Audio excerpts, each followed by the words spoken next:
When my boyfriend told me he had no wallet and had to crash at another woman's place, I didn't argue. I simply gathered every gift I'd ever given him and delivered them straight to her doorstep. His raging 4 a.m. messages lit up my phone, but what came after uncovered the truth he thought I'd never find. I found his wallet in his nightstand drawer at 9:47 p.m., the same wallet he'd just texted me about losing across town. My hand was still holding my phone, his message glowing on the screen. "Babe, my wallet's gone. Stuck across town with no cash for a ride. Crashing at Sienna's tonight. Don't worry, okay?"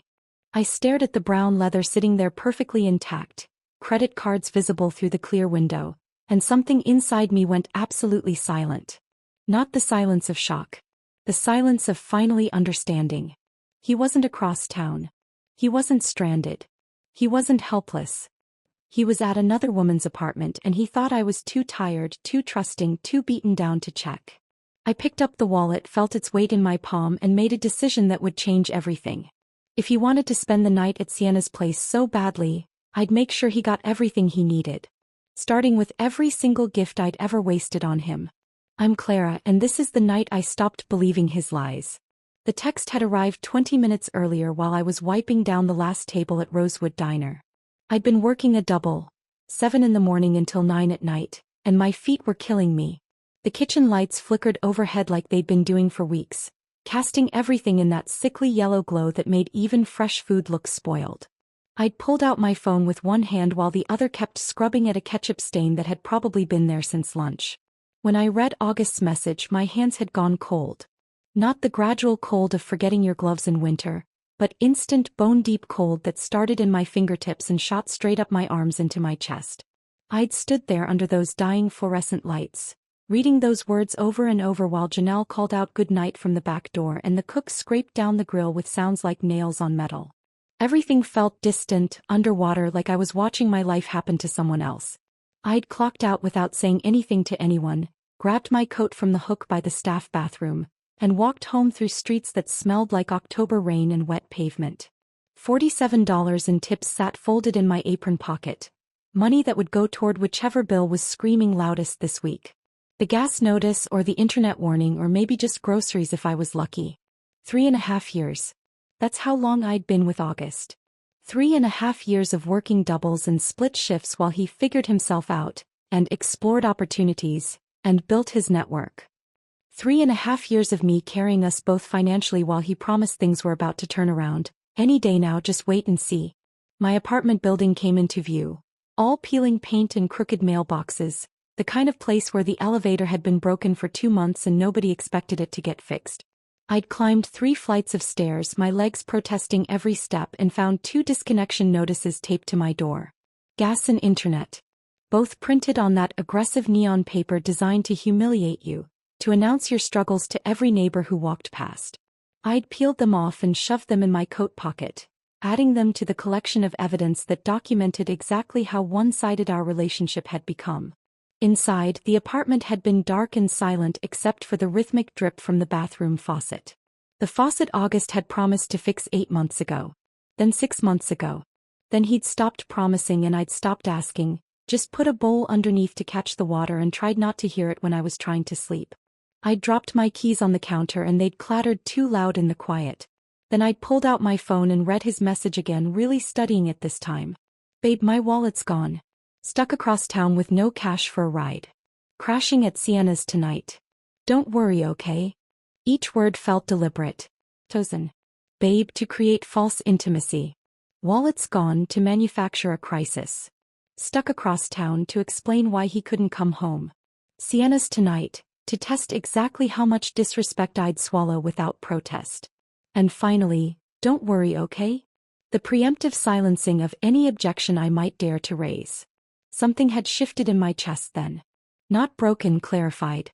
Like a bone that's been set wrong for years suddenly snapping back into its proper place. I'd walked to the hall closet and pulled out the cardboard box from last Christmas. The one that had held his noise-canceling headphones. The ones he'd begged for. The ones I'd worked 3 weeks of overtime to afford. Then, moving with strange mechanical calm, I'd opened the drawer of his nightstand. That's where I'd found it. The wallet. His wallet. The brown leather one I'd given him for our second anniversary, the one he'd researched for weeks before dropping hints until I finally understood what he wanted. The one I'd saved for by skipping lunches and walking to work instead of taking the bus. It sat there perfectly intact, credit cards lined up in their slots, his driver's license visible through the clear plastic window. Even some cash tucked in the billfold. I'd picked it up, felt its weight in my hand, and that's when the silence came. Not the silence of shock or confusion. The silence of finally, completely understanding.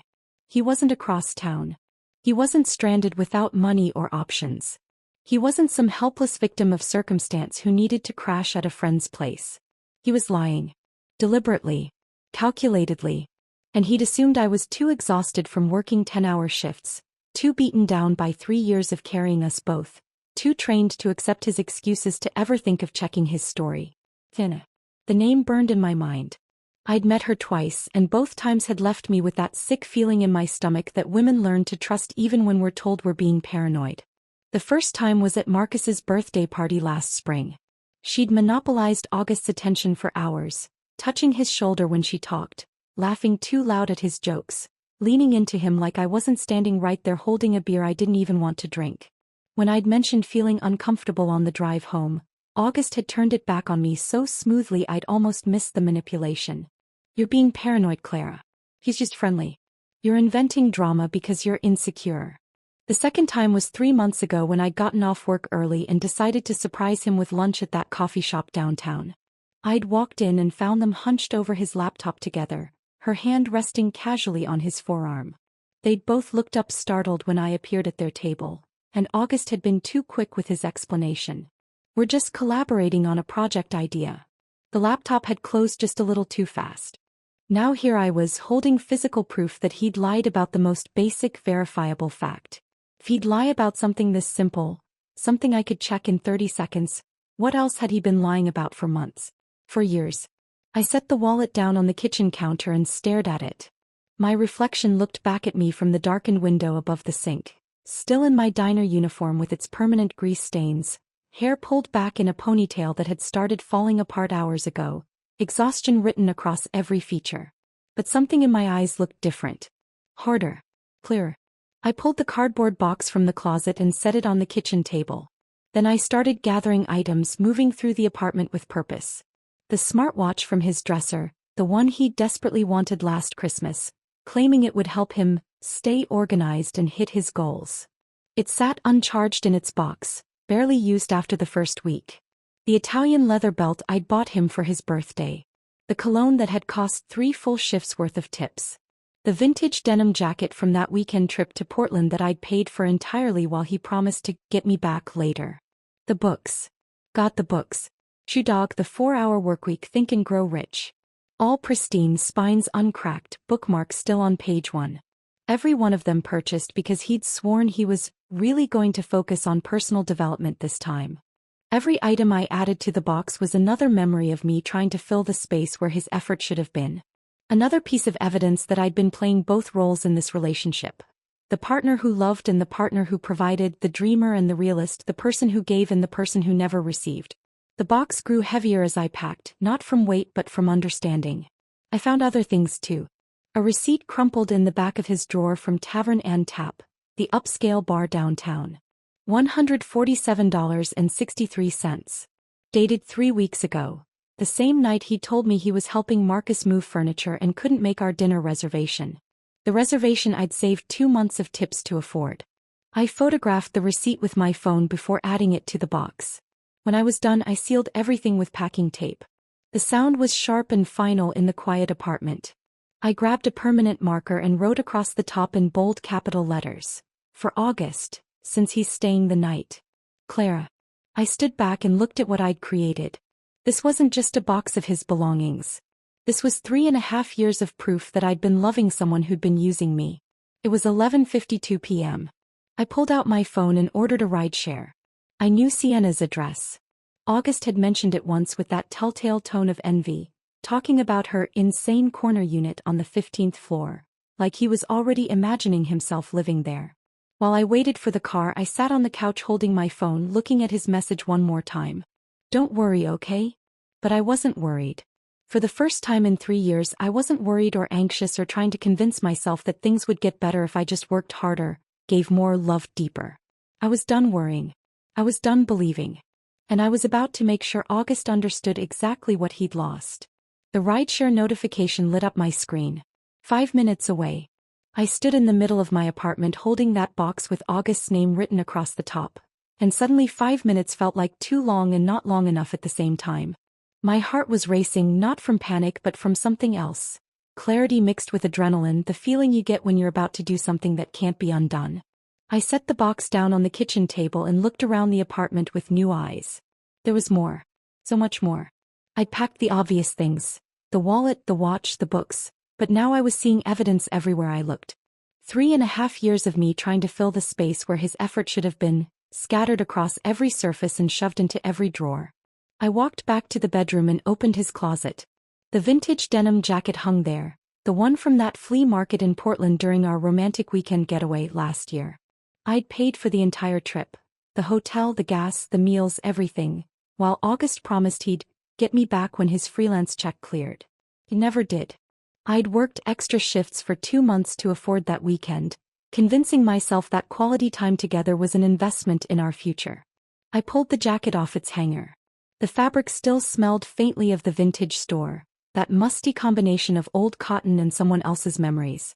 August had worn it exactly 3 times before deciding it wasn't really his style after all. Into the box it went. The smartwatch sat on his dresser, still in its charging dock but completely dead. He'd begged for it last Christmas, sent me links to articles about how it would revolutionize his productivity, help him build better habits, track his fitness goals. This is exactly what I need to finally get serious about my health, he'd said. I'd wrapped extra shifts during the holiday rush, dealt with the worst customers of the year, smiled through harassment and single-digit tips, all to afford that watch. He'd used it enthusiastically for about a week. Then sporadically for another week. Then never again. I unplugged it from the charger and added it to the box. The Italian leather belt hung on the back of the bathroom door. I'd found it at a boutique downtown during my lunch break, spending money I should have saved for groceries because August had admired a similar one in a magazine and I'd wanted to surprise him. $78 for a belt. I remembered standing at the register with my debit card, mentally calculating whether I could make it to next payday on what would be left. The belt came off the hook and joined everything else. I moved through the apartment like I was cataloging evidence for a trial. The cologne on the bathroom counter, the bottle still 3/4 full despite costing more than my electric bill. 3 full shifts worth of tips for a scent he'd worn maybe twice before saying it was too strong, and going back to his drugstore body spray. The wireless speaker on the kitchen windowsill, dusty and unused, purchased because he needed it for his morning motivation routine, that lasted all of 4 days before he went back to sleeping until noon.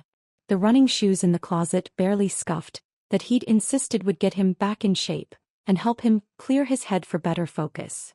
I'd bought them instead of replacing my own work shoes that had holes in the soles. I'd been stuffing cardboard inside my sneakers to cover the worn-through spots while brand new Nikes sat unused in our closet.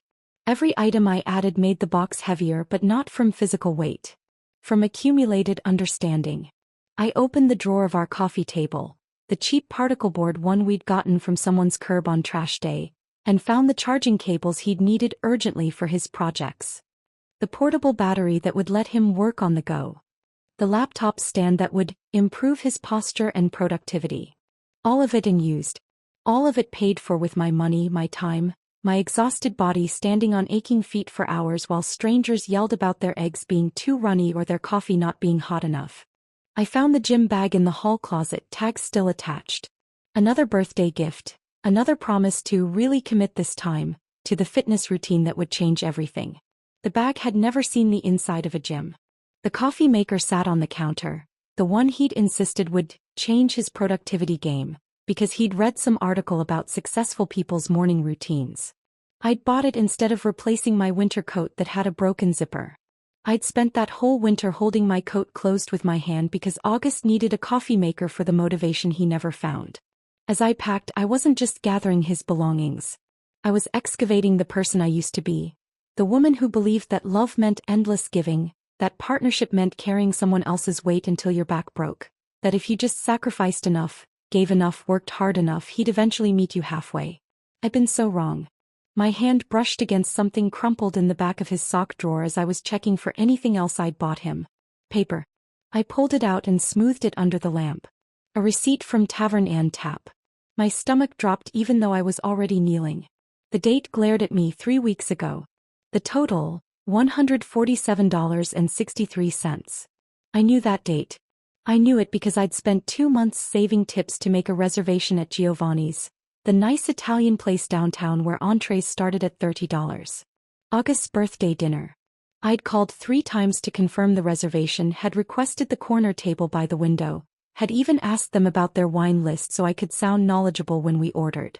The night before, August had texted me that Marcus needed help moving furniture and it was the only night he could do it.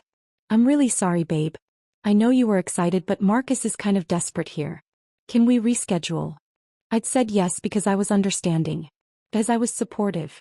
Because good partners don't make their boyfriends choose between them and their friends.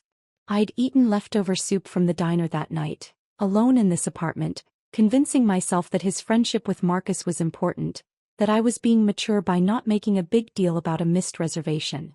Now I was holding evidence that he'd spent almost $150 at an upscale bar the same night he'd supposedly been hauling boxes and furniture. The same night I'd been eating 2-day-old soup and telling myself I was being reasonable. My hands shook as I pulled out my phone and photographed the receipt. Not from sadness, from rage. Rage at him for lying so casually.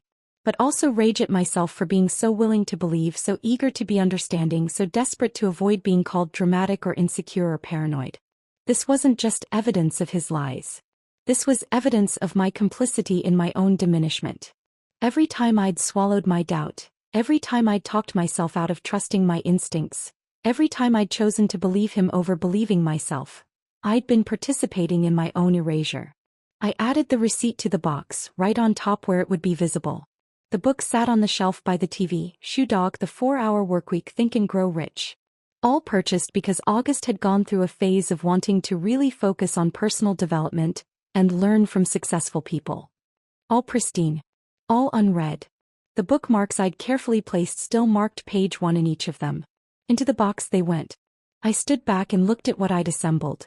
The box was full now, overflowing with physical evidence of 3.5 years of emotional fraud. Every item was a monument to me trying to fix what was fundamentally broken, trying to fill the space where a partner should have been standing, trying to love someone into becoming the person they'd promised they'd be. I grabbed the packing tape from the kitchen junk drawer and sealed the box. The sound of the tape gun was sharp and final in the quiet apartment, like a judge's gavel coming down. With a black permanent marker, I wrote across the top in capital letters that took up the entire surface. For August, since he's staying the night. Clara. I stepped back and stared at those words. My mother's voice echoed in my head from 2 years ago when she'd visited for Thanksgiving. She'd sat at this same kitchen table in the morning, drinking instant coffee because our machine was broken, watching August sleep until noon while I got ready for my shift at the diner.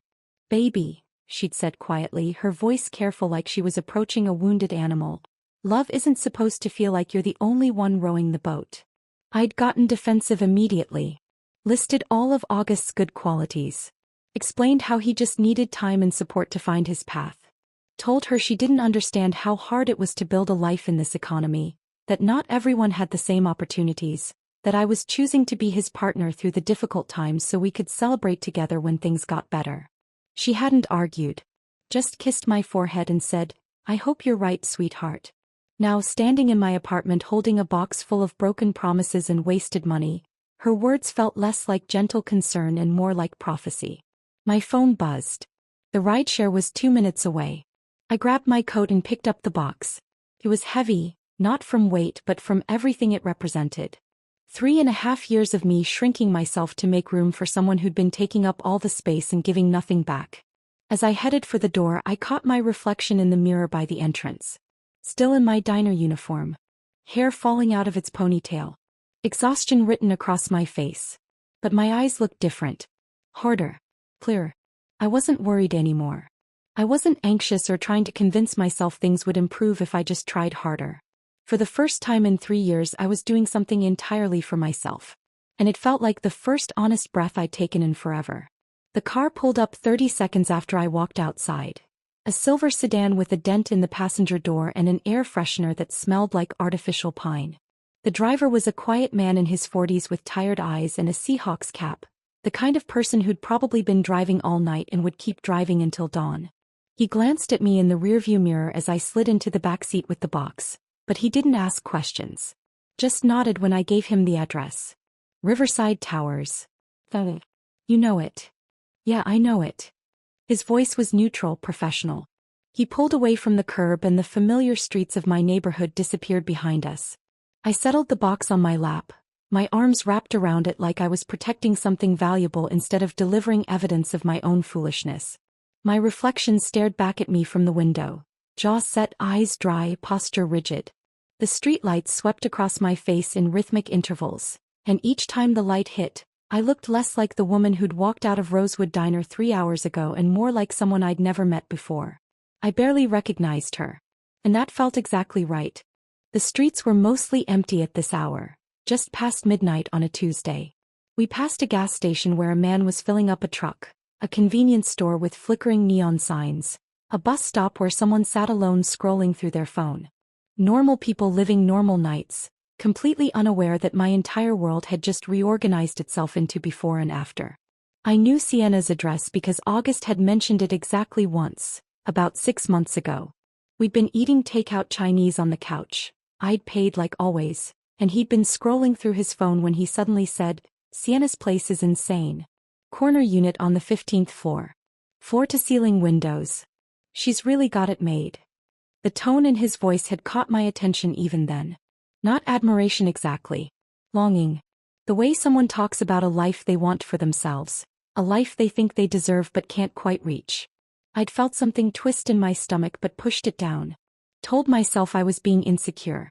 Told myself he was just making conversation. Told myself all the things women tell themselves when they know something's wrong but aren't ready to face it yet. Now that memory felt like evidence I'd been collecting without realizing it. The driver caught my eye in the rearview mirror. "You okay back there?" "Yeah." My voice came out stronger than I expected. First time in a long time actually. He nodded like he understood something I hadn't said out loud, and we drove the rest of the way in comfortable silence. Riverside Towers materialized out of the darkness like something from a different city, a different life. All glass and steel and manufactured luxury, the kind of building that screamed, successful young professional, even though everyone inside was probably drowning in student loans and credit card debt just like the rest of us. The only difference was the facade. The lobby glowed warm and golden through floor-to-ceiling windows. I could see the doorman at his desk, a decorative fig tree in a concrete planter, abstract art on the walls that probably cost more than my car. "This is good," I said, and the driver pulled up to the main entrance. "You need help with that box?" "No. I've got it. Thanks." I paid through the app, added a generous tip because he'd given me silence when I needed it, and stepped out onto the pristine sidewalk. The door closed behind me with a soft click and the car pulled away, leaving me alone with my box and my resolve. The lobby doors were locked, but through the glass I could see the doorman, mid-20s, bored expression, scrolling through his phone. I knocked on the glass and he looked up, annoyed at being interrupted. He walked over and cracked the door open. "Can I help you?" "I'm delivering something to a friend. Sienna Brennan. 15G.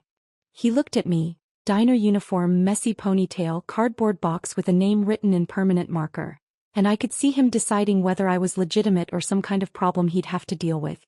Whatever he saw in my face must have convinced him I wasn't worth the effort because he just shrugged and waved me in. "Elevators are on the right." "Thanks." The lobby was exactly as pretentious as I'd imagined. Marble floors that clicked under my worn sneakers. A chandelier that probably cost more than I made in a year. A seating area with leather chairs that no one ever sat in because this wasn't the kind of building where neighbors talked to each other. I walked to the elevators and pressed the up button. My reflection appeared in the polished steel doors, harsh and unflattering under the bright lights. The woman looking back at me had worked herself nearly to death for someone who couldn't even pretend to appreciate it. Dark circles under her eyes. Grease stains on her uniform that wouldn't come out no matter how many times she washed it. Hands that were dry and cracked from constant washing and sanitizer. But her jaw was set. Her eyes were clear. Her spine was straight. The elevator dinged and the doors slid open. The ride up felt like it took forever and no time at all. The elevator was all mirrors. Ceiling, walls, even the handrails were polished to a reflective shine. Everywhere I looked, I saw myself holding this box, and I watched my reflection like I was watching a character in a movie. Someone brave. Someone done with being lied to. Someone who'd finally chosen herself. My heart pounded as the numbers climbed. Not from fear or sadness, but from something else entirely. Anticipation. The satisfaction of finally taking action instead of just accepting whatever August decided to hand me. The elevator chimed softly as it reached the 15th floor, and the doors opened onto a hallway that smelled like expensive candles and fresh paint. The carpet was plush under my feet, the lighting soft and indirect. Apartment doors lined both sides, each one identical except for the brushed steel numbers. I found 15G at the end of the hall. Corner unit, just like August had said. I wondered how many times he'd been here, how many lies he'd told to explain away his absences, how many times I'd believed him because believing was easier than facing the truth. I set the box down directly in front of her door and straightened my shoulders. Then I knocked 3 times. Loud. Deliberate. The kind of knocking that says I'm not going away until you answer. I heard movement inside. Footsteps approaching. A pause, probably looking through the peephole. Then the sound of locks turning. The door opened. Sienna stood there in yoga pants and an oversized cream-colored sweater that probably cost more than my weekly paycheck. Her hair fell in those perfectly imperfect waves around her shoulders, the kind that takes 20 minutes of careful work to look casual. She held a wine glass in one hand, red wine half empty, and her expression cycled through emotions faster than I could name them. Confusion first. Then recognition. Then something that looked an awful lot like guilt trying to hide behind a forced smile. Clara. Her voice came out uncertain, like she couldn't quite believe I was standing in her hallway. What are you? I didn't let her finish. These belong to August. My voice came out steady and cold, nothing like the woman who used to apologize for taking up space. Since he's staying here tonight, I thought you should have them. You know, for convenience. Her face drained of color. The wine glass trembled in her hand, the red liquid sloshing dangerously close to the rim. He's not. I don't know what you think is happening, but... The words tumbled out defensive and panicked. Exactly how someone sounds when they're caught in a lie they haven't prepared for. I watched her scramble for an explanation, watched her eyes dart to the box and then back to my face, watched her try to calculate how much I knew and how she could spin this. I pulled out my phone with deliberate slowness, brought up the photo of the Tavern Ann tap receipt, and held it inches from her face. 3 weeks ago, I said, my voice level and factual like I was presenting evidence in court. $147 for drinks and appetizers.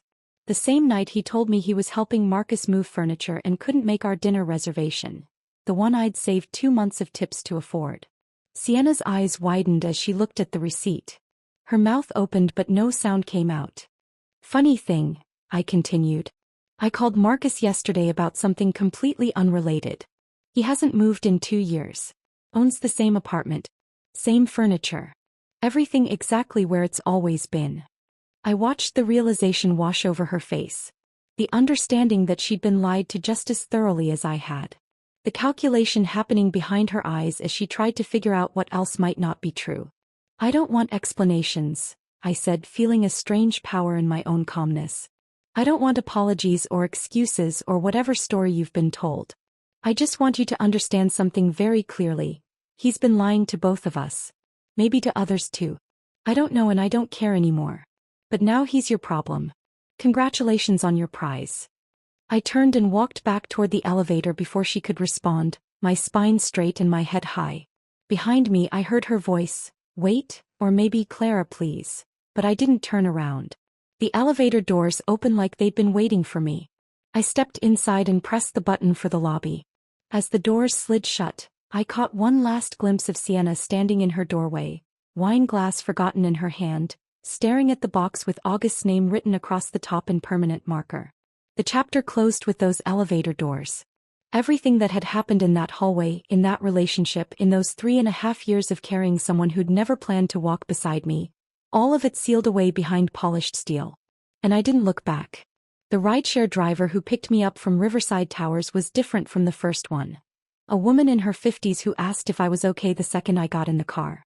I must have looked like I'd just committed a crime or survived one. Maybe both. I'm fine, I said, and the strange thing was I meant it. Better than fine, actually. She nodded like she understood something I hadn't explained and didn't ask any more questions. We drove through empty streets back to my neighborhood, past closed storefronts and flickering streetlights, and I watched the city pass by the window feeling lighter than I had in years. When I got home, I stood in the doorway of my apartment for a long moment before stepping inside. The same space I'd left an hour ago, but everything felt different now. The air felt cleaner. The silence felt peaceful instead of oppressive. I locked the door behind me and leaned against it, closing my eyes, letting the weight of what I'd just done settle into my bones. I'd delivered a box full of broken promises to another woman's doorstep at midnight. I'd confronted her with evidence of August's lies. I'd walked away without apologies or explanations. And I felt absolutely, perfectly calm. I peeled off my diner uniform that still smelled like fryer grease and coffee, balled it up, and threw it in the hamper with more force than necessary. In my dresser, buried under winter sweaters I hadn't worn in years, I found an old college t-shirt from a music festival I'd gone to before I met August. Before I'd learned to make myself smaller to accommodate someone else's ego. I pulled it on and it felt like putting on a version of myself I'd forgotten existed. The shower was hot enough to turn my skin pink, and I stood under the water longer than I should have, watching the day circle the drain. When I finally got out, I made chamomile tea in the mug my mother had given me, the one with the chip on the rim that August always complained about but I refused to throw away. I carried it to the couch, wrapped myself in the blanket from the back of the sofa and sat down to wait. Because I knew what was coming. Part of me, the part that was tired and just wanted to sleep, considered turning off my phone. But a larger part, the part that had been silenced and dismissed and gaslit for 3 years, needed to see his reaction. Needed to watch him scramble and panic and reveal exactly who he was when he lost control of the narrative. The apartment was quiet except for the hum of the refrigerator and distant sirens somewhere outside my window. Normal city sounds. Comforting in their ordinariness. I sipped my tea and felt strangely peaceful, like I was watching a storm approach from behind thick glass. Dangerous and chaotic out there but completely unable to touch me in here. My phone sat on the coffee table, screen dark and silent.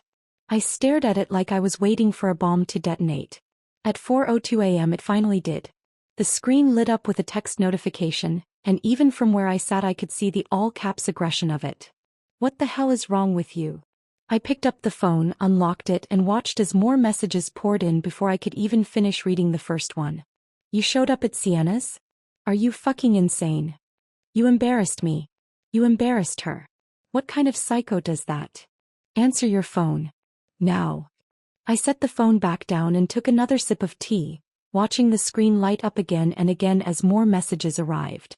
Each one more unhinged than the last. There was something darkly satisfying about it. Watching him lose control, watching the careful mask he'd worn for 3 years slip completely off to reveal the entitled, manipulative person underneath. My phone started ringing. August's name and photo. Him smiling at a barbecue last summer, looking charming and harmless, filled the screen. I let it ring until it went to voicemail. Immediately it started ringing again. I declined the call and watched another text appear. "Pick up the phone." Then another. "We need to talk about this like adults." Then another. "You're acting crazy and you need to calm down." I opened my screenshots folder and started methodically documenting everything. Each text. Each missed call. The timestamps. His escalating rage captured in digital evidence that couldn't be denied or rewritten later. By 4:30 a.m. he'd sent 14 messages and called 6 times. I hadn't responded to any of it and I could feel his panic growing with each ignored attempt at contact. The tone of his messages started shifting, rage giving way to something more desperate. "Clara, please. We need to talk. You can't just do this. I know you're upset but this is extreme. Just give me a chance to explain." I almost laughed at that last one. Explain what? How his wallet that he claimed to have lost was sitting in his nightstand drawer. How the receipt from Tavern and Tap proved he'd lied about helping Marcus. How he was spending the night at another woman's apartment while texting me not to worry. What explanation could possibly make any of that okay? My tea had gone cold. I got up to make another cup, and while the water heated, I stood at my kitchen window looking out at the city starting to wake up. Streetlights were beginning to look pale against the coming dawn. A garbage truck rumbled down the street. Someone's car alarm went off and then stopped. The ordinary world continuing on, completely unaware that mine had just reorganized itself into before and after. My phone buzzed again on the coffee table. I ignored it and poured hot water over a fresh tea bag, watching the color seep out and cloud the water. When I sat back down, there were 3 new messages. The tone had shifted again. This time to the strategy I'd seen August deploy dozens of times over the years when he was backed into a corner. Manipulation disguised as vulnerability. Lies wrapped in the language of apology. Look, I'm sorry. I wasn't even there. I lied about staying at Sienna's. I was actually at my brother's place. We had a fight and I panicked. I didn't want to burden you with more stress. Please, call me. We can fix this. I know I messed up, but we're stronger than this. I read it 3 times. Not because I believed a single word, I didn't. But because it revealed something important about how little he thought of me, how thoroughly he underestimated my intelligence. Even caught. Even exposed with physical evidence of his lies. He was still lying. Just with a different story now. A slightly more palatable version that he thought I might accept because accepting it would be easier than facing the full truth of his betrayal. He actually believed I was so desperate to stay with him, so worn down by 3 years of gaslighting and financial abuse, that I'd swallow this new lie just to avoid the pain of ending things. The arrogance of it lit something cold and final in my chest. I set my phone down and opened my laptop. My hands moved with purpose, like they knew what needed to happen before my conscious mind had fully formed the thought. I logged into our phone account, the family plan where I'd been paying both our bills for the past year because he was between opportunities and needed to stay connected for networking. The account I paid for. The account that had both our phones listed.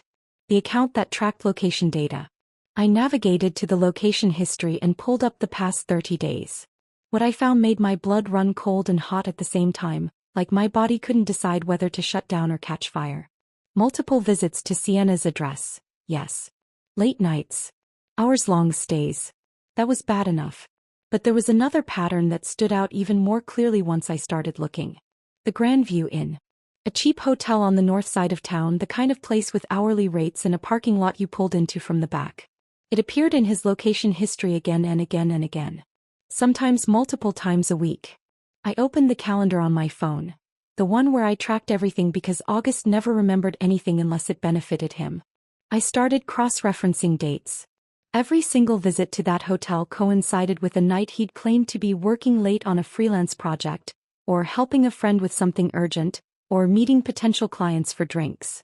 October 15th, Grandview Inn, 9 p.m. to 1 a.m. He told me he was working on a website design project with a tight deadline. October 8th, Grandview Inn, 8 p.m. to midnight. He'd said he was helping his friend Trevor with car trouble. September 29th, Grandview Inn, 10 p.m. to 2 a.m. He'd claimed he was at a networking event for freelancers. The pattern went back weeks. Months probably if I scrolled further. This wasn't a mistake. This wasn't a moment of weakness or a one-time betrayal. This was systematic. Calculated. A double life maintained with careful precision and casual lies told to someone he assumed would never be smart enough or suspicious enough to check. My hands shook as I took screenshots of everything. The dates. The times. The locations. The GPS coordinates that spelled out his deception in data that couldn't be argued with or explained away. This wasn't just cheating. This was something darker. Something that revealed exactly how much contempt he had for me, how thoroughly he'd been playing me for a fool while I worked myself to exhaustion to support us both. The sun was starting to rise outside my window, painting the sky in shades of pink and gold. My phone buzzed again with another message from August, but I didn't look at it. I had everything I needed now. And I was done waiting for him to tell me the truth. I stared at the screenshots on my laptop screen until the sun came up fully, the pale morning light turning my apartment from gray to gold. The location data didn't change no matter how many times I looked at it. The pattern remained the same. The evidence of his systematic deception stayed exactly where it was, undeniable and damning. At 7:15 a.m. as the city woke up outside my window, car doors slamming, someone's dog barking, the coffee shop on the corner opening its metal gate, I opened a new text message. My hands were completely steady as I typed. I know about Sienna. I know about the Grandview Inn. I know about the $147 you spent at Tavern and Tap when you said you were helping Marcus. I know you're lying right now about being at your brother's. Your location history says you're still at Sienna's building. I know everything, August. You're free. So am I. I attached 3 screenshots. The location data showing his repeated visits to both Sienna's apartment and the hotel. The photo of the Tavern and Tap receipt. The pattern of lies mapped out in GPS coordinates and timestamps that couldn't be explained away or rewritten. Then I hit send. For about 30 seconds I sat there staring at my phone, waiting for the 3 dots that would show he was typing a response. Waiting for the next lie, the next manipulation, the next attempt to make me doubt what I could see with my own eyes. But I didn't wait long. Before he could respond, I blocked his number. The action felt final and satisfying, like closing a door that had been hanging open for years, letting in cold air and unwanted visitors. But I didn't stop there. I opened every app, every platform, every possible avenue of contact we'd ever used. Instagram, blocked. Facebook, blocked. Snapchat, blocked. Even Venmo, where he'd sent me payment requests he never intended to fulfill, blocked. With each one I felt lighter. Like I was deleting weight from my shoulders, erasing his access to me one platform at a time. By the time I was done, it was 7:45 a.m. I made coffee, real coffee, not the instant stuff I usually settled for, and called a locksmith. The first one couldn't come until tomorrow. The second one had an opening at 11. I'll take it, I said. By noon, a man named Eddie with a tool belt and kind eyes had changed both locks on my apartment door. He didn't ask why I needed it done so urgently on a Wednesday morning. Just did the work, handed me 2 new keys and told me to have a good day. August's old key no longer opened my door. That felt more significant than it probably should have. The next 2 days passed in a strange bubble of calm that I didn't quite trust. I went to work at Rosewood Diner like always, but everything felt different. I smiled at customers and the smiles felt real instead of performed. I poured coffee and didn't spill it because my hands weren't shaking with exhaustion or anxiety. I collected my tips and put them in my pocket instead of an envelope marked for someone else's bills. Janelle noticed something had changed. She cornered me by the coffee station during the lunch rush on Thursday and studied my face like she was trying to solve a puzzle. "Did you get your hair cut?" she asked. "No." "Same hair." "New makeup?" "Same makeup." "Actually, no makeup." She tilted her head, still trying to figure it out. "Something's different." "Look, I don't know." "Taller." I laughed at that. "I'm the same height I've always been. Not physically taller. Just, like you take up more space or something." She grabbed the coffee pot I was holding and filled it from the machine. "It's a good look on you. Keep it." I realized later what she meant. I'd stopped apologizing for existing. Stopped making myself smaller to accommodate everyone else's comfort. Stopped shrinking back when someone needed to get past me, or when a customer was rude, or when another waitress wanted the better section. I'd started standing up straight and making eye contact and saying, "Excuse me," instead of "sorry," when someone was in my way. On Thursday evening I made dinner in my quiet apartment. Nothing fancy, just scrambled eggs and toast, but I set the table like it mattered. Used a real plate instead of eating out of the pan. Poured water into an actual glass instead of drinking from the tap. Small things, but they felt like reclaiming something I'd lost without noticing.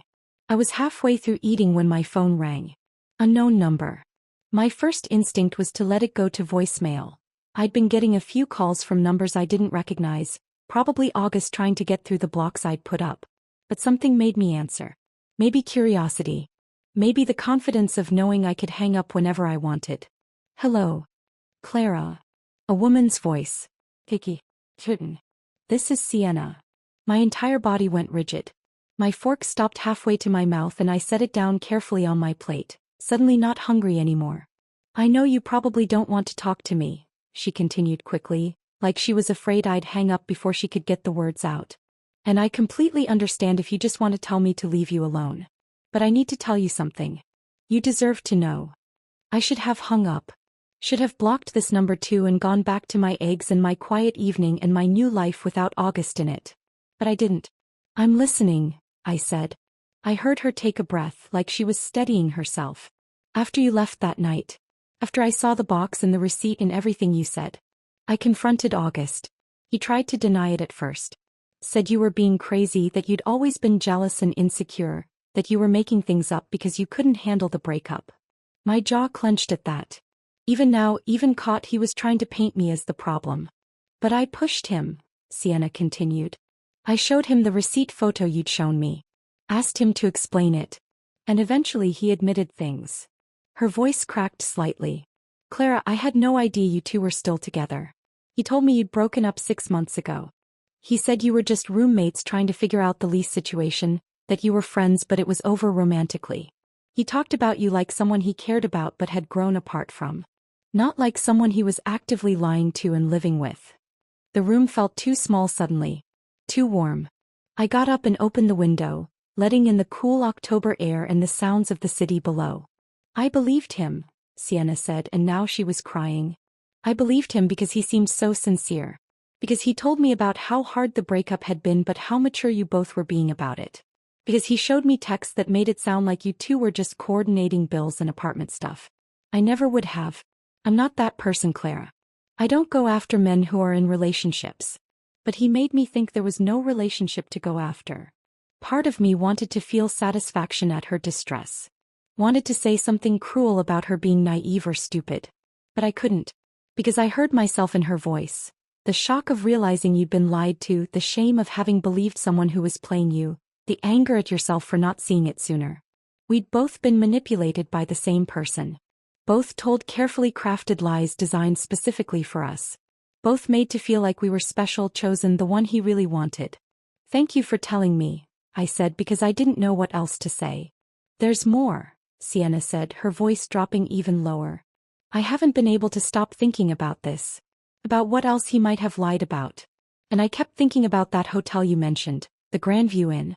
The name looked familiar, like I'd seen it somewhere before. My stomach dropped even though I was standing still. I went through old texts, she continued. From back in July. He'd mentioned meeting someone there for a business thing.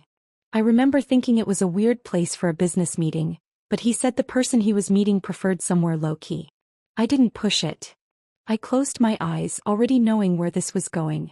Yesterday I called the hotel. I made up a story about thinking I'd left my credit card there and wanting to check if they'd found it. I got transferred to the bar manager. And Clara, there's someone else. The words hung in the air like smoke. A bartender who works at the hotel restaurant. Her name is Rachel. The manager let it slip when I was asking about the date I'd been there. He said something like, "Oh, that would have been Rachel's shift. She would remember if someone left a card because she's really careful about that stuff." And then he said, Sienna's voice broke. He said, August's girlfriend is always really on top of things like that. The room tilted sideways. I gripped the windowsill to steady myself. I played dumb. Asked who August was. And the manager got all flustered, realized he'd said too much. But he confirmed that August is a regular there. That he and Rachel have been seeing each other. At least 4 months, Clara. Maybe longer. I couldn't breathe right. The air felt too thick. After I hung up, I did more digging, Sienna said. I have a friend who knows people who work there. She made some calls. Clara, he's been juggling at least 3 of us. You, me, and Rachel. Maybe more. Each of us thinking we were the only one. Each of us being lied to in exactly the way we'd be most likely to believe. My eggs sat cold and congealing on the plate. My apartment felt different suddenly, not peaceful but exposed. Like I'd been living in a house with glass walls and everyone could see and accept me. Sienna kept talking, explaining what else she'd learned, how the timeline matched up, how August had been managing multiple relationships with the precision of someone who'd done this before. But her voice sounded distant now. When we finally hung up 20 minutes later, I stood at my window staring out at the street below. At the ordinary world continuing on. At people walking dogs and getting in cars and living their normal lives with their normal problems. I'd thought finding his wallet was the revelation. Thought delivering the box to Sienna's door was the climax. Thought blocking him and changing my locks was the ending. But this was something else entirely. This wasn't a boyfriend who'd made a mistake or had a moment of weakness. This was someone who'd been living multiple lives simultaneously, telling each woman exactly what she needed to hear, manufacturing crises and explanations and excuses with the skill of someone who'd perfected the art of deception. And I'd been so tired, so beaten down by working myself to death to support us both, that I'd never seen it. I stood there until the sun set and the street lights came on, trying to figure out who I'd been sharing my life with for 3.5 years. Trying to figure out if I'd ever really known him at all. I didn't sleep that night.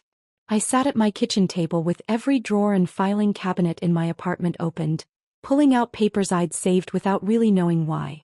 Receipts I'd shoved in coat pockets. Bank statements I'd filed away. Text message screenshots I'd taken during arguments when August had denied saying things I knew he'd said. 3.5 years of evidence I didn't realize I'd been collecting. By the time the sun came up Friday morning, my kitchen table was covered in organized stacks. Bank statements. Venmo transaction histories. Receipts for gifts. Text conversations. A timeline I'd constructed on notebook paper with dates and amounts and broken promises laid out in chronological order. The number at the bottom made my stomach hurt. $4,300. That was just the money I could prove with documentation. The actual amount was probably higher. Cash I'd given him that left no paper trail, meals I'd paid for without keeping receipts, utilities and groceries that came out of my account month after month while he contributed nothing. I made coffee and stared at the evidence spread across my table. It looked different in the morning light. Not like memories anymore. Like a case file. At 9 o'clock I called Jordan. We'd gone to community college together 5 years ago.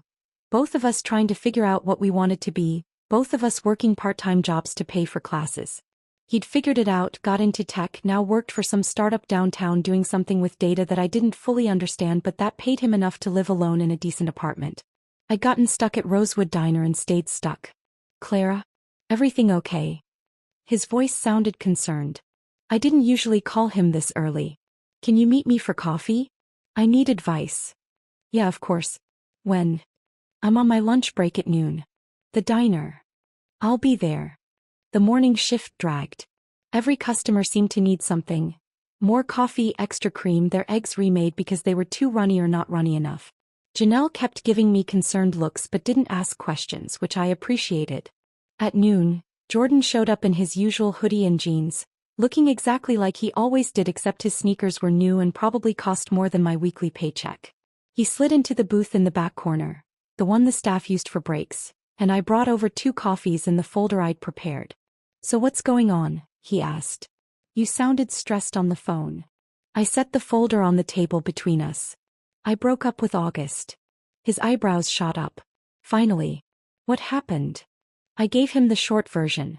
The text about the lost wallet that wasn't lost, finding evidence of him staying at Sienna's place, the other women, the systematic lying.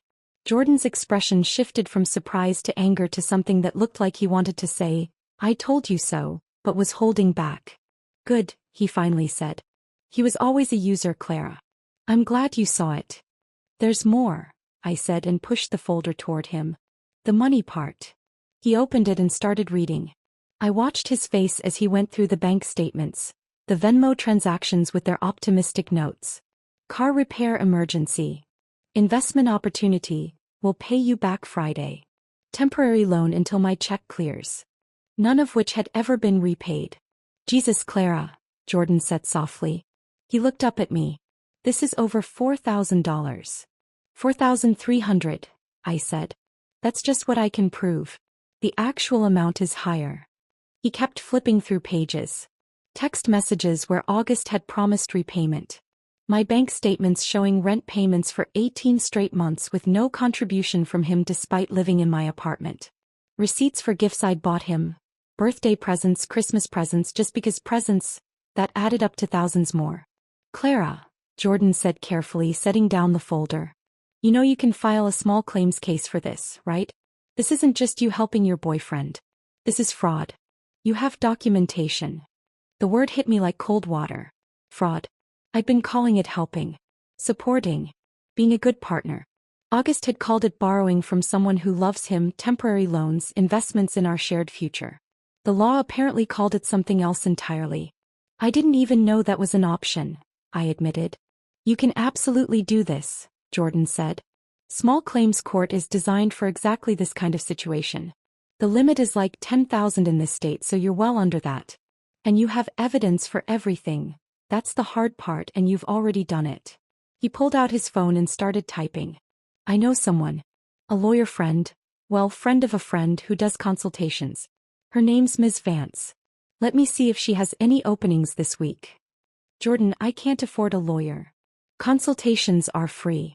And honestly, for something this clear-cut, you probably don't even need one. But she can help you file correctly. Make sure you don't miss anything. He looked up from his phone. You deserve to get this money back, Clara. He stole from you. That word felt too strong. But looking at the evidence spread between us, I couldn't argue with it. Jordan got me an appointment for Saturday morning.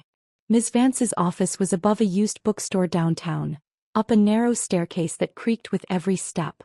The door at the top had frosted glass with her name painted in gold letters that were starting to peel. She answered on my second knock. A woman in her 50s with gray hair cut short, sharp eyes behind rectangular glasses, and a no-nonsense manner that reminded me of my high school math teacher. The kind of person who didn't tolerate excuses or bullshit. You must be Clara. Jordan said you'd be coming. Come in, sit. Her office was small but organized. Bookshelves full of legal texts, a desk covered in neat stacks of papers, 2 chairs facing each other with a small table between them. It smelled like old paper and coffee. I sat down and handed her the folder I'd prepared. She opened it without small talk and started reading. I watched her face as she went through everything. Professional neutrality at first. She'd probably seen hundreds of cases like this. But as she kept reading, her expression shifted. Her jaw tightened. Her eyes narrowed. By the time she got to the text messages where August had promised repayment next week, over and over again for 18 months, she looked genuinely angry. Clara, she said after 20 minutes, setting down the folder. This is one of the most clear-cut cases of financial exploitation I've seen in years. You have documentation for everything.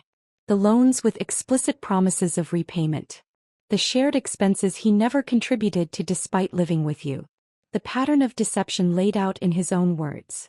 She pulled out a legal pad and started making notes. In small claims court, you don't even need a lawyer. You can represent yourself with this evidence and you'd win. But I want to help you file correctly. Make sure you don't miss anything. Because I've seen too many women lose money to men who think kindness is the same as being stupid. Her words hit something deep inside me. My eyes burned and I felt tears threatening for the first time since this whole thing started. Not sad tears. Angry tears. Validating tears. Tears that said someone finally believed me without me having to prove or explain or justify. How long will it take? Asked my voice rough. She smiled, not a happy smile but a determined one. We can file by the end of the week. Court date will probably be 4 to 6 weeks out. You'll need to serve him papers which we can arrange. And then you show up with this evidence and let him try to explain it away. What if he doesn't show up? Then you win by default. Either way, Clara, you're getting your money back. I left her office an hour later with a plan, a timeline, and the first real hope I'd felt since finding August's wallet in his drawer. Ms. Vance walked me to the door and squeezed my shoulder. You're doing the right thing, she said. Don't let anyone make you feel guilty about it. I walked down the creaky stairs and out onto the street, blinking in the afternoon sunlight. The bookstore below had its door propped open and classical music drifted out. A couple walked past holding hands. A kid rode by on a skateboard. The ordinary world continuing on while mine reorganized itself into something I could finally control.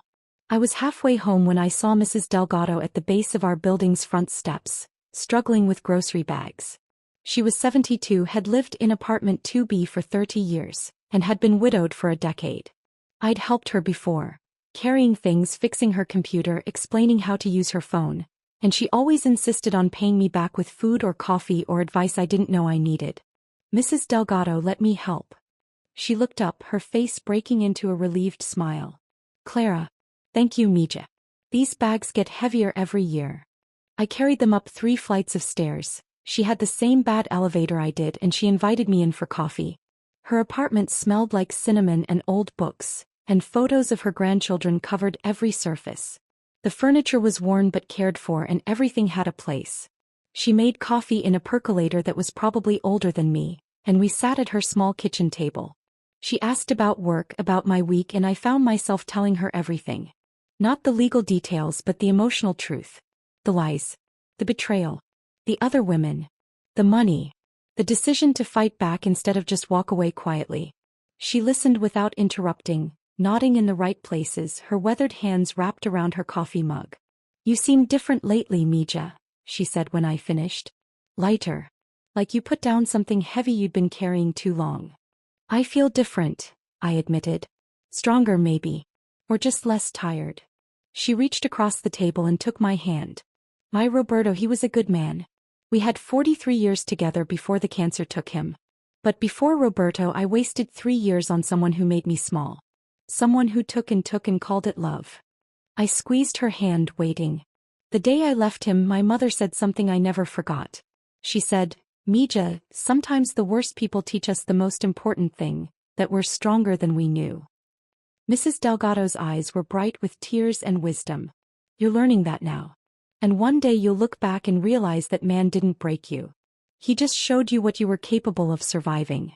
Her words settled into my chest like a blessing. Like permission to be angry and sad and strong all at the same time. I stayed for another hour, drinking coffee and listening to stories about her life. When I finally left, she hugged me at the door. "You're going to be okay, Clara. Better than okay." Walking back to my own apartment, I believed her. Ms. Vance filed the paperwork on a Friday afternoon, exactly 1 week after our meeting. She called me that evening while I was at work to confirm everything had gone through. "You're officially filed," she said over the phone. I could hear papers shuffling in the background. "Court date is November 14th. 9 in the morning. You'll need to be there 30 minutes early." November 14th. 6 weeks away. It felt like forever and not long enough at the same time. "What happens now?" I asked, stepping into the back alley behind the diner where the signal was better and no one could overhear. "Now we wait. The court will serve him papers within the next week. He'll have time to respond, get a lawyer if he wants one, prepare his defense. And then you show up with your evidence and let the judge decide." After we hung up, I stood in the alley for a few minutes, breathing in the cool October air mixed with the smell of fryer grease from the kitchen vents. 6 weeks of waiting. 6 weeks of knowing he knew I was coming for him. The thought should have made me anxious. Instead, it made me feel purposeful. The next 3 weeks passed in a strange new rhythm. I kept working at the diner, kept pouring coffee and taking orders and collecting tips. But something fundamental had shifted in how I moved through the world. When Janelle asked me to cover her Saturday shift, my only day off that week, I said no. Just no, without the apologetic explanation I usually attach to it. She looked surprised but didn't push. When a customer snapped his fingers at me for a refill, I walked past him to help the table I was already assisting, then circled back when I was ready. The old me would have jumped immediately, apologizing for not being faster. I started meal prepping on Sunday afternoons. Chicken and rice and vegetables portioned into containers for the week. No more gas station sandwiches eaten in my car between shifts. No more skipping meals to save money for August's emergencies. I slept with my windows open even though it made the apartment cold. The city sounds, cars passing, people talking, distant sirens, someone's music playing too loud, used to keep me awake. Now they felt like companionship. Proof that the world was continuing on and I was part of it. Small changes. But they added up to something bigger. I was learning to take up space in my own life again. August tried to reach me. Not directly, he couldn't, I'd blocked him everywhere, but through other people. Marcus called one evening while I was folding laundry. "Hey. Listen, August wanted me to reach out." "No," I said, cutting him off. "Just hear me out. He feels really bad about everything. He knows he messed up. He just wants a chance to explain, to apologize properly. Marcus will talk in court. With a judge present and documentation ready. That's the only conversation I'm interested in having." Silence on the other end. Then, I get it. For what it's worth, I think you're doing the right thing. He owes you that money." "He does," I agreed and hung up. November 14th arrived cold and bright. The kind of autumn morning where your breath comes out in clouds and the sun is sharp and unforgiving. I'd taken the day off work, told my manager I had a medical appointment, which wasn't technically true but felt close enough to honest.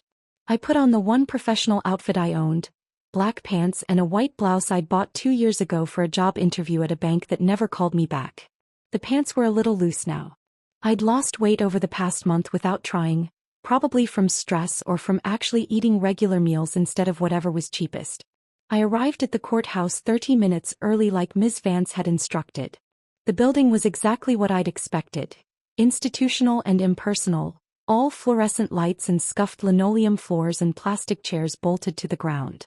People sat scattered throughout the waiting area looking anxious or angry or resigned to their fates. I found a seat near the window and pulled out my folder of evidence, even though I'd already reviewed it a dozen times. The receipts. The bank statements. The text messages. The timeline I'd constructed showing 3.5 years of broken promises. Clara. I looked up.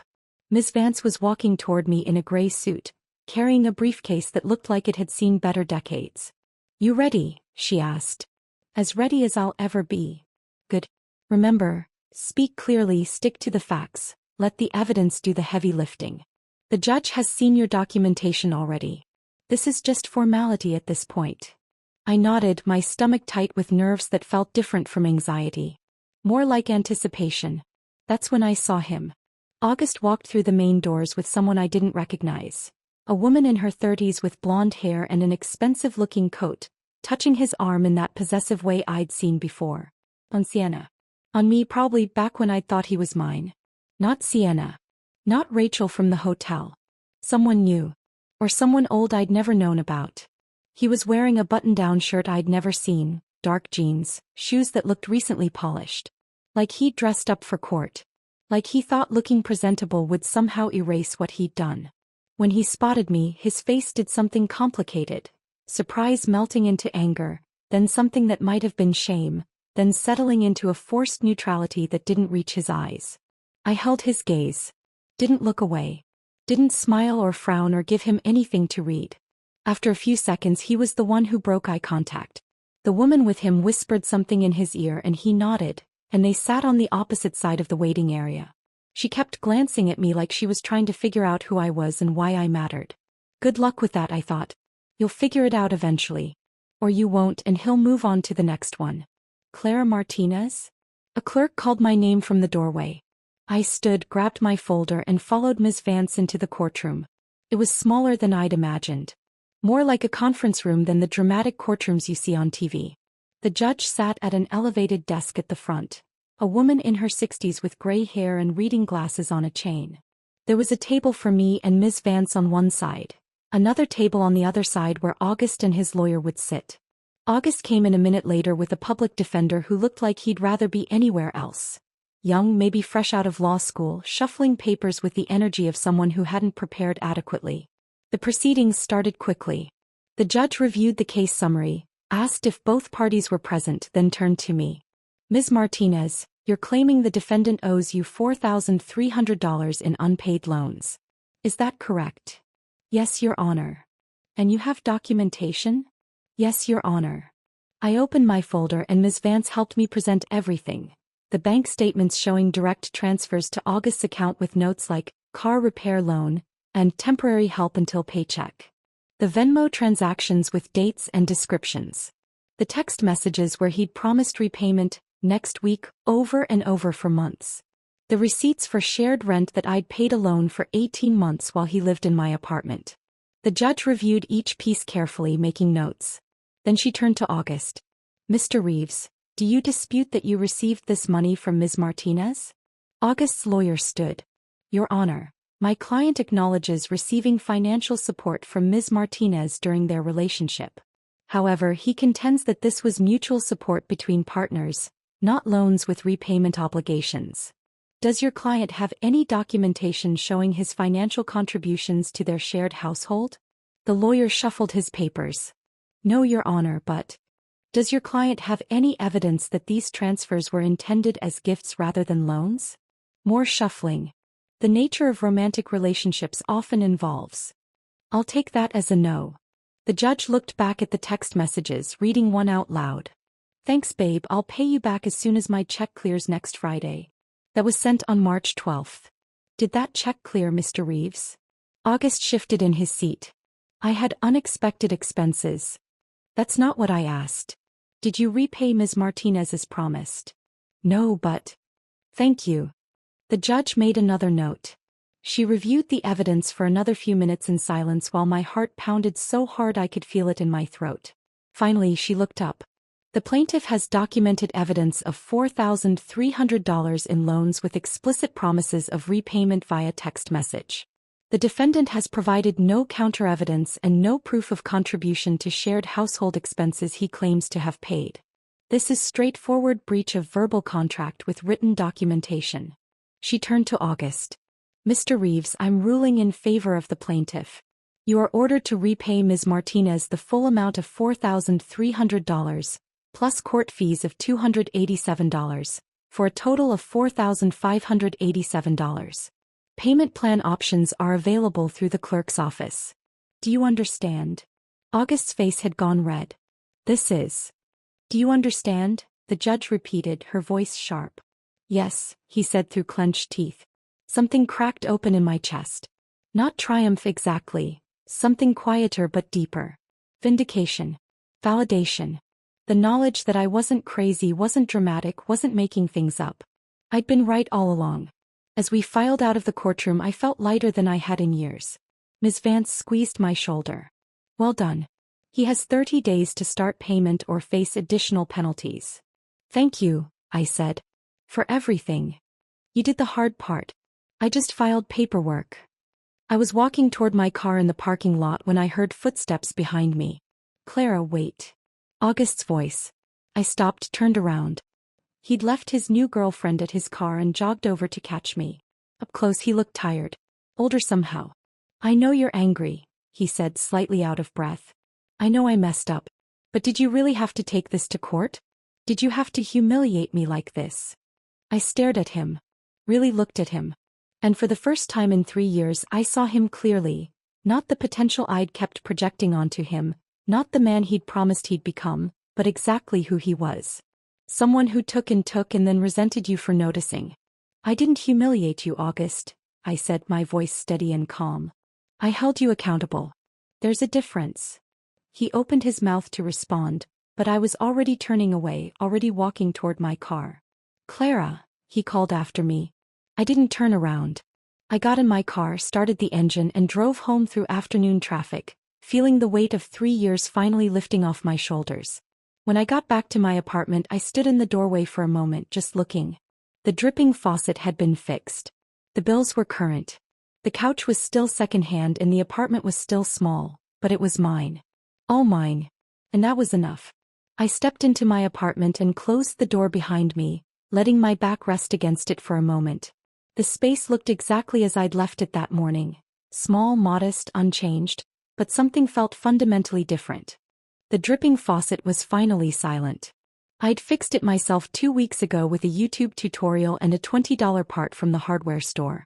The bills were stacked neatly on the counter, all current, all manageable. The couch was still secondhand with its ripped armrest, but it was mine. All mine. I set my purse down and walked to the window, looking out at the city below. People were getting off work, heading home, living their ordinary lives. The sun was starting to set, painting everything in shades of amber and gold. I felt something settle in my chest. Not happiness exactly, more like peace. The kind that comes from knowing you did the hard thing and survived it. 6 months passed like that. Quietly. Without drama or revelation or the kind of transformation you see in movies. I still worked at Rosewood Diner. Still poured coffee and took orders and dealt with customers who thought tipping was optional. Still came home with aching feet and grease stains that never quite washed out. Still struggled some months to make rent when the tips were bad or an unexpected expense came up. My apartment still had that one-bedroom light that flickered no matter how many bulbs I replaced. The elevator was still broken more often than it worked. The upstairs neighbors still fought about the same things at the same volume. But I was different. I started saying yes to things I'd always wanted to try. The community center 3 blocks away offered evening classes, and one Thursday I walked past and saw a flyer for pottery. Something about it pulled at me. The idea of making something with my hands that wasn't food someone would consume and forget, something that would last. August used to mock stuff like that. Called it hipster nonsense and a waste of money. Said I should focus on practical things like picking up extra shifts or learning skills that would help me get a better job. I signed up anyway. The class was small. 6 people, all women, all there for different reasons. The instructor was a retired teacher named Helen with clay permanently under her fingernails and a patience that felt infinite. She taught us to center the clay, to feel its resistance and work with it instead of against it. My first attempts were disasters. Lopsided bowls that collapsed. Mugs with handles that fell off. Vases that looked like they'd been made by a child. But Helen just smiled and said, "Try again. Clay is forgiving." By the third class I made something that actually looked intentional. A small bowl, slightly uneven but functional. One evening Helen watched me work and said, "You throw like someone who's not afraid to mess up anymore." I looked up at her, hands covered in wet clay. "I've already survived the worst mess," I said. "This is nothing." She nodded like she understood something I hadn't said out loud. The money from the court judgment came in irregular installments. $200 here. $150 there. Always a few days before the deadline, like August was testing how close he could cut it without facing penalties. Always with the energy of someone being forced to do something rather than someone trying to make amends. I deposited each check without ceremony and transferred the money to a savings account I'd opened specifically for this. The first savings account I'd had in my adult life. I labeled it Clara's Future on the bank website, and every time I logged in and saw the balance growing even slowly, even in tiny increments, it felt like reclaiming something that had been stolen. Through Marcus, who I'd stayed friends with despite everything, maybe because he'd apologized for not seeing what was happening sooner, I heard updates about August's life. His new girlfriend had left him after 2 months. He was working part-time at a sporting goods store. He'd moved into a studio apartment on the north side that Marcus described as kind of depressing. "He's going through a hard time," Marcus said one evening when we met for coffee. I stirred sugar into my cup and felt absolutely nothing. Not satisfaction. Not sympathy. Not even curiosity about the details. "We all go through hard times," I said. "The difference is how you treat people when you do." Marcus nodded slowly. "Yeah. You're right." August had become what he always should have been. Someone from my past who taught me an important lesson. Not about love or relationships or trust, but about what I would and wouldn't accept. About the difference between supporting someone and being used by them. I didn't think about him much anymore. When I did, it was with the same emotional distance I'd feel remembering a bad restaurant or a movie I didn't like. A thing that happened. A mistake I wouldn't repeat. Spring came slowly, the way it does in the city. A few warm days mixed in with cold ones, trees budding gradually, people starting to sit outside at coffee shops again. On a Saturday morning in late April, almost 9 months after the night I delivered that box to Sienna's door, I was sitting on my fire escape with coffee and a book when I heard Mrs. Delgado's voice from 2 floors below. "Mija. You up there?" I looked down. She was leaning out her window, waving up at me. "Yeah, Mrs. Delgado. What's up?" "I'm making tamales. Come down and help me, these old hands need young energy." I laughed and climbed down the fire escape, letting myself in through her always unlocked window like I'd done a dozen times before. Her kitchen smelled like corn and spices and decades of family recipes. The counter was covered in ingredients. Corn husks soaking in a bowl, seasoned pork in one pot, masa in another. She handed me an apron and put me to work. "You spread the masa like this," she demonstrated, her weathered hands moving with practiced efficiency. "Not too thick, not too thin. Then the filling. Then you fold like you're tucking in a baby." We worked side by side for hours, talking and laughing and listening to her old radio that only picked up Spanish stations. She told me stories about Roberto. Not the sanitized, romanticized version people tell about their dead spouses, but the real thing. The fights they'd had about money. The time he forgot their anniversary and she made him sleep on the couch for a week. The years it took them to really understand each other. "Love isn't what they show you in the movies, Mija," she said, pressing filling into a corn husk. "It's work. Every day you choose it. And both people have to be doing the choosing or it doesn't work." "The difference between Roberto and August," she continued, not looking up from her folding, "is that Roberto grew up and August never will. Some people are still waiting for life to accommodate them. Other people rise to meet life where it is." I thought about that as we worked, my hands learning the muscle memory of something her mother had taught her 60 years ago in Guadalajara. Something passed down through generations of women who'd survived harder things than heartbreak. When we finished, she packed up a dozen tamales for me to take home. At her door, she hugged me tight and said, "You're going to be just fine, Clara. Better than fine." I believed her. That evening I sat on my couch, the same couch where I'd read August's text about the missing wallet almost a year ago, and looked around my small apartment. The flickering light. The used furniture. The modest life I'd built with my own hands and my own work. Nothing had transformed into something magical or cinematic. I wasn't suddenly wealthy or successful or living in a different place.